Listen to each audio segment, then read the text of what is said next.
À 7000 km de la métropole, le village des Anses d'Arlet est certainement le plus charmant du sud de l'île de la Martinique.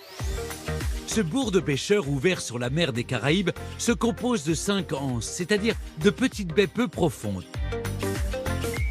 Qu'il s'agisse de l'anse du Bourg, de l'anse du Four ou encore de l'anse noire, toutes sont réputées pour leurs plages magnifiques et leurs eaux cristallines. Mais c'est aussi pour sa vie de village traditionnel préservé et animé que les Martiniquais et les touristes apprécient particulièrement de séjourner ici. C'est au sommet du Bas Morne, une des nombreuses collines bordant le littoral, que j'ai rendez-vous avec André. Bonjour, moi c'est Stéphane. Bonjour Stéphane. Qui habite aux Anses d'Arlet depuis toujours. C'est le plus beau point de vue pour découvrir les Anses d'Arlet. C'est incroyable ce village. Pourquoi on l'appelle les Anses d'Arlet? Les Anses d'Arlet simplement parce que le nom vient d'un chef caraïbe, Arlet. Qui est venu se réfugier quand les Français ont commencé à arriver en 1635? Les premiers occupants des îles, c'était des Amérindiens. Pourquoi? Parce que ils venaient d'Amérique et ils vont s'installer à la Martinique vers 350 avant Jésus-Christ. Ces Amérindiens, les colons français vont les rebaptiser Caraïbes au début du XVIIe siècle, avant de les chasser peu à peu de leurs terres.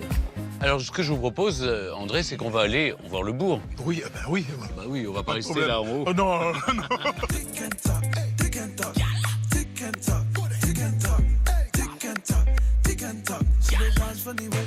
Et voilà, on arrive dans le village. Là, nous avons sur notre gauche la plage et la mer et quelques embarcations de pêcheurs. Voilà, Ça s'appelle des gueules. gueules, qui devraient être inscrites au patrimoine immatériel de l'humanité. Tout à fait. En fait, l'activité des Anses d'Arlet, ça reste un village de pêcheurs. Oui, ça reste un village de pêcheurs parce que nous avons l'héritage direct des premiers habitants des Amérindiens avec la pêche à la ligne, la pêche au filet, que l'on pratique presque quotidiennement aux Anses d'Arlet. Alors là, on voit que les gens viennent acheter le poisson directement qui arrive à l'étal. Oui.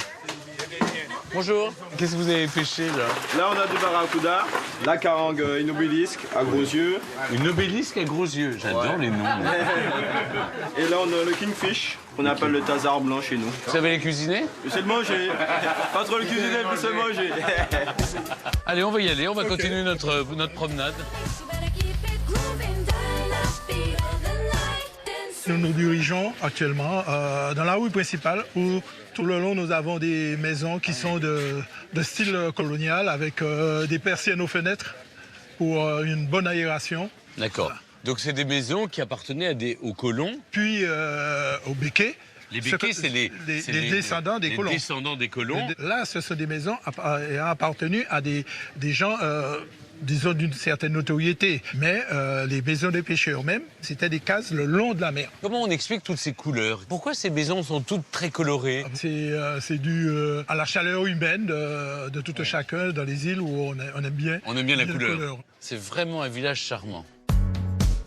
Le monument à ne pas rater lors de votre visite des Anses d'Arlet, c'est bien entendu son église. Construite face à la mer en 1671, elle fut détruite en 1762 au cours d'une opération militaire menée par les Britanniques qui souhaitaient reprendre l'île de la Martinique aux Français. Pourquoi il s'appelle Saint-Henri? Cet Henri, il porte le nom de Henri Larcher. Celui qui était le plus riche de la commune, qui a permis la reconstruction de l'église en 1762. Bon, merci André. C'est moi qui vous remercie. Sur le célèbre ponton, je retrouve Vanessa, une métropolitaine qui a quitté son sud-ouest natal pour s'installer dans cette perle des Caraïbes. Qu'est-ce qui vous a le plus attiré aux Anses d'Arlet? Les fonds marins. Ah, les fonds marins. Les fonds marins, ouais. Et moi, j'ai envie de voir ça aussi. Eh bien, justement, je vous invite à aller rencontrer François à l'Aquascope. Ah bah très bien. C'est vous le capitaine de cet engin? Voilà, je suis le capitaine de ce bateau à vision sous-marine. Bah on vous suit alors. Eh bien, allons-y, quoi.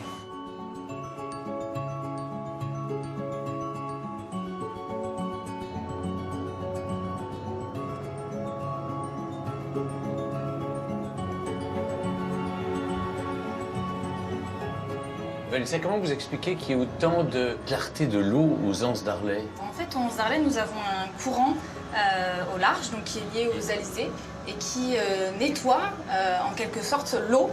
Et donc l'eau est très claire. Nous avons beaucoup de poissons qui restent dans tous les rochers et dans les coraux. C'est fascinant. J'adore toutes ces coraux éventails. Ouais. Regardez, regardez. Il y a un banc de poissons bleus.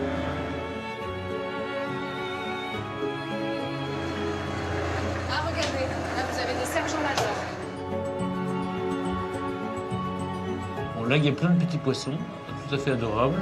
C'est un chirurgien bleu. Comme vous pouvez le voir, Stéphane, nous avons au Anse d'Arlet beaucoup de tortues. Ah, là, il y en a une juste en dessous de nous.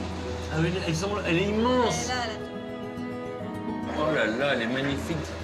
elle remonte pour respirer.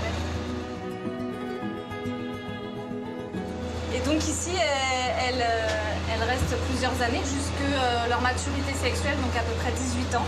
C'est fascinant, hein, ce spectacle. Retour maintenant sur la terre ferme. Vanessa tient à me faire découvrir l'une des plages les plus mystérieuses des Anses d'Arlet. Avec son sable noir riche en minéraux d'origine volcanique, l'Anse Noire attire aussi bien les touristes que les pêcheurs. Qu'est-ce qui se passe là? Je vois les gens qui tirent des filets. C'est la pêche à la Seine. Et donc les pêcheurs... La Seine, c'est le filet. C'est ça. Et donc ils mettent un filet au large de cette anse. Et ensuite, les pêcheurs, les touristes et tous les gens qui sont sur la plage aident à tirer le filet pour récupérer le poisson. Vous avez besoin d'aide? Vous voulez qu'on tire? Et donc en fait, il y a combien de mètres de filet là? 350 mètres.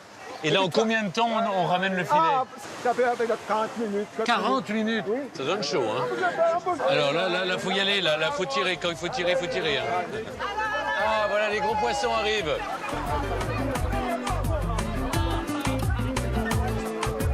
C'est incroyable comme aventure. Comme c'est la tradition lors de chaque pêche à la Seine, les participants se partagent les plus petits poissons restés coincés dans les mailles du filet. Ça crée du lien social, en fait. C'est génial. Il est temps pour moi de rejoindre le cœur du village. Et c'est avec Manuela, professeure de danse aux Anses d'Arlet, que j'ai rendez-vous.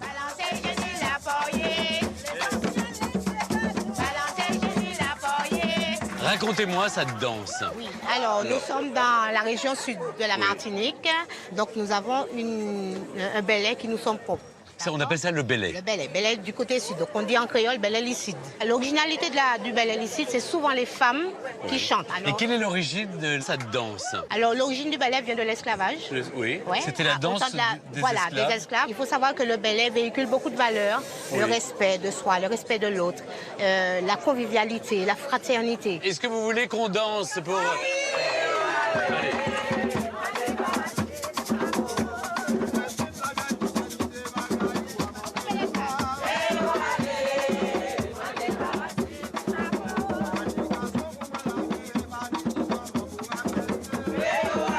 Si comme moi vous avez la chance de visiter les Anses d'Arlet, promenez-vous dans la rue principale du village pour admirer ces charmantes maisons créoles, contempler la superbe église Saint-Henri et partez découvrir l'Anse Noire et son étonnant sable sombre.